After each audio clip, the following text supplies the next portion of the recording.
So today we're at the Concho ERC and the girls, we are making dresses. They're cloth dresses, they're for us to keep. And the boys, they're making gourds. I'm sorry guys, I'm new to this. If you need a stuff. ride. Well, we're here. Teach you. Right now, it's just for their gourd dance society that they're going to start.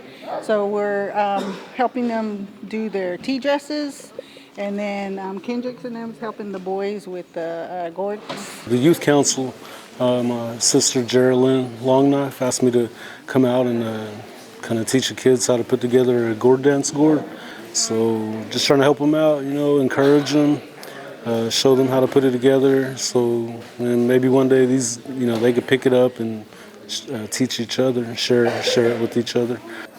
Just to have that knowledge is like a good thing to have, because our ancestors and our elders, they didn't get to do all that since it was stripped from them, from all the assimilation and just everything like that. And to have it now these days and have it taught to us by our elders' children, it's really good. Just get as closer to your culture as you can, because some people aren't fortunate to have stuff like this, like the stuff the tribe does for us.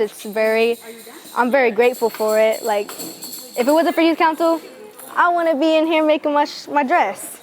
If we can get these younger generations, more motivated into doing something like this, maybe we'll have more participation in our culture, and they can be proud of their heritage here.